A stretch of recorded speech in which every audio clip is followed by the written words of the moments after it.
ទីมาភ័យលោកជ្រុនវ៉ាន់និងភរិយារាជធានីភ្នំពេញទី21លោកអិតសុខានាយកប្រណប័តវិទ្យុជ័យវរ្ម័នទី7ទី22លោកគុជលីនាយករងវិទ្យុជ័យវរ្ម័នទី7នៅប្រទេសបារាំងទី23កញ្ញា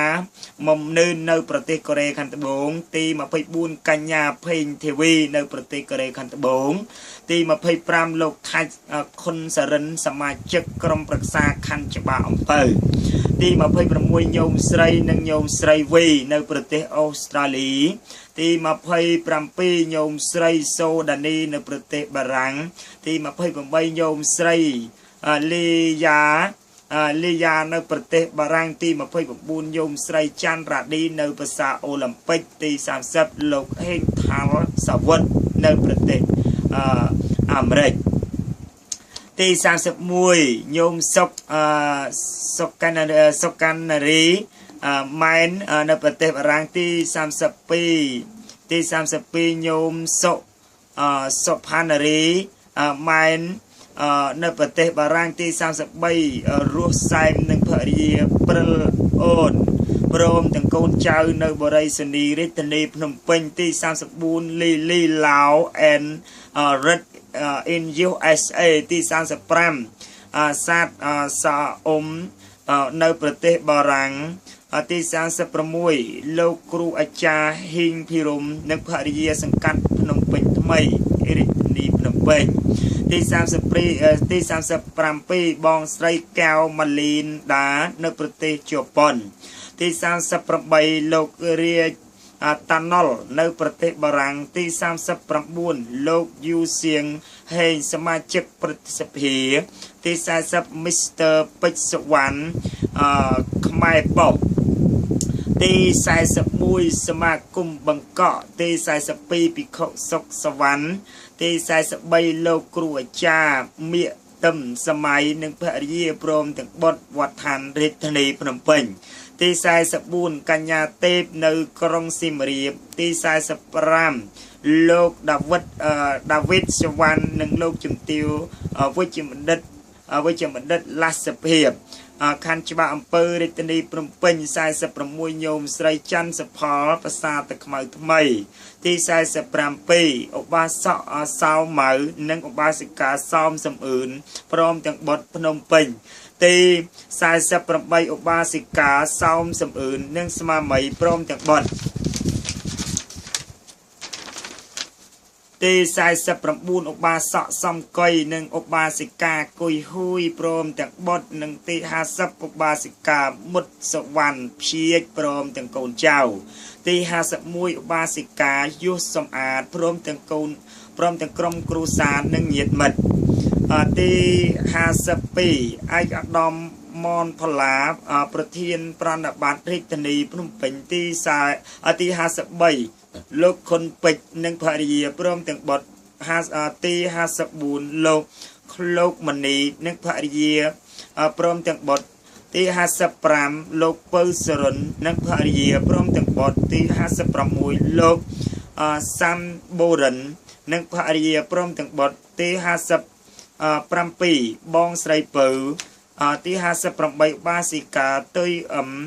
និងកូនចៅបងប្អូនទី59លោកញឹមសុផលអ្នកសារព័ត៌មានជាន់ខ្ពស់វិទ្យុអន្តរជាតិបារាំងជាកាមេរ៉ាភាសានិងភរិយាព្រមទាំងបុត្រទី60អ្នកស្រីអ៊ីនចន្ទទីនិងកូនយឹមសុកអានព្រមទាំងស្មាមីទី61ញោមស្រីម៉ាងសុគន្ធាហើយស្រីនិងកូនចាក់អង្រែទី62លោកនាងសុខុនរាជធានីភ្នំពេញ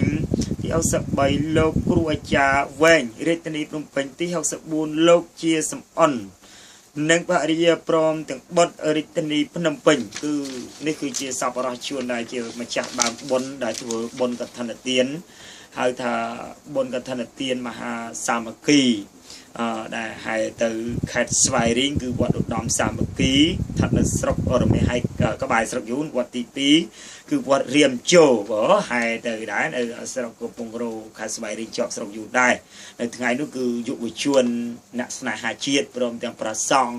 បាទនិមន្តនឹងអញ្ជើញទៅត្រួតពិនិត្យនឹងច្រកព្រំដែនតែម្ដងសូមឲ្យញោមញាតទាំងអស់ដើម្បីឲ្យកកដល់ពួកយើងធ្វើបុណ្យកឋិនទានគឺជាបុណ្យមួយតាមព្រះវិន័យត្រៃបដកហើយគឺជាហេតុទៅតាមច្រកព្រំដែនដែលជាវត្តមួយតោកយ៉ាលំបាកប្រាណតែយើងកសាងវត្តអារាមតាមច្រកព្រំដែនជាអត្តសញ្ញាណជាតិកុំឲ្យយូនជាមេចោសមុទ្រលូលេបបំបាក់ទឹកដីយើងទៅទៀតទៅយើងទី1ធ្វើបុណ្យកឋិនទាននេះគឺយុវជនបានអញ្ជើញនិងប្រសង់និមន្តនឹងទៅតាមច្រកព្រំដែននឹងឲ្យបានស្គាល់ប្រទេសជាតិផងនឹងទឹកដីមាតុភូមិយើងផងហើយឲ្យមានជាតិនិយមផងអញ្ចឹងញោមញាតនៅក្រៅប្រទេសក្នុងប្រទេសប្រសិនបើយើងចង់ធ្វើបុណ្យទានយើងធ្វើតាមច្រកព្រំដែនគឺជាខឿនបេតិកភណ្ឌវត្តអារាមជាខឿនជាបេតិកភណ្ឌសម្រាប់ចាក់គ្រឹះតាមខ្សែបណ្ដាញបទាត់ព្រំដែនជាអត្តសញ្ញាណមួយដែរតែបុណ្យកឋិនទានមហាសាមគ្គីនេះព្រោះថ្ងៃទី1ថ្ងៃទី1ត្រូវជាថ្ងៃសៅរ៍ព្រោះខែ11 2014យើងហ្នឹងគឺថ្ងៃទី1ហ្នឹងយើងសូត្រមន្តនៅវត្តស្ទឹងបញ្ជ័យកត់លេខ19ព្រោះនៅវត្តស្ទឹងបញ្ជ័យសង្កាត់ស្ទឹងបញ្ជ័យខណ្ឌបញ្ជ័យរាជធានីភ្នំពេញគឺថ្ងៃទី1ហ្នឹងខែ11 2014សូត្រមន្តនៅកត់លេខ19នៅវត្តស្ទឹងបញ្ជ័យអញ្ចឹងសូមញោមញាតទាំងអស់នៅក្នុងប្រទេសនិងក្រៅប្រទេសបើមានសទ្ធាជ្រះថ្លាជាអ្នកជឿជាក់ជឿចំជឿទៅតាមនៅក្នុងពុទ្ធសាសនាបុណ្យកឋិនទានគឺជាកាលទានមួយដ៏វិសេសវិសាលជាទានព្រះវិន័យដែលប្រគេនដល់ភិក្ខុសង្ឃអ្នកតោយ៉ាលំបាកប្រាណជាអ្នកក្រតាមច្រកព្រំដែនពិសេសគឺខេត្តស្វាយរៀងដែលព្រះសង្ឃបានធ្វើបុណ្យអង្គឋិនទាននេះដើម្បីបញ្ជូននិស្សិតព្រះសង្ឃអ្នកស្នេហាជាតិនៅក្រុងភ្នំពេញដើម្បីជាបេសកកម្មពិសេសគឺញោមញាតនៅក្នុងក្រុងភ្នំពេញព្រមទាំងញោមញាតនៅក្រៅប្រទេសប្រសិនបើថ្ងៃនោះថ្ងៃទី1យើងសូត្រមន្តនៅវត្តស្ទឹងបញ្ជ័យកត់លេខ19ថ្ងៃទី2យើងនឹងហែទៅកាន់ចំពោះវត្តទៅច្រកព្រំដែនបងការពិតយើងធ្វើពីវត្តប៉ុន្តែដល់ព្រំដែនដល់ស្វាយរៀងគឺមេកុដ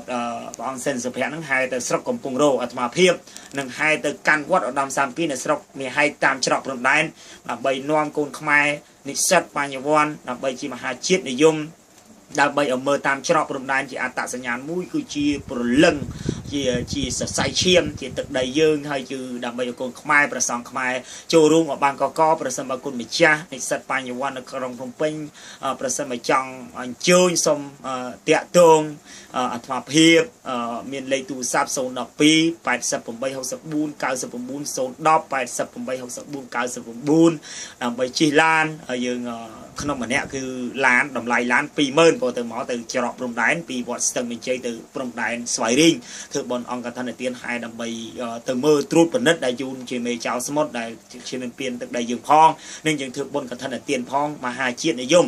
ហើយយើងធ្វើនេះគឺដើម្បីបំផុសគំនិតខ្មែរងើបឡើងទាំងអស់គ្នាទៅមើលព្រំដែនបើសិនបើយើងស្នេហាជាតិនៅក្រុងភ្នំពេញប៉ុន្តែមិនបានទៅមើលព្រំដែនទេយូនយកដីអស់ហើយប្រសិនបើយើងកសាងវត្តអារាមតាម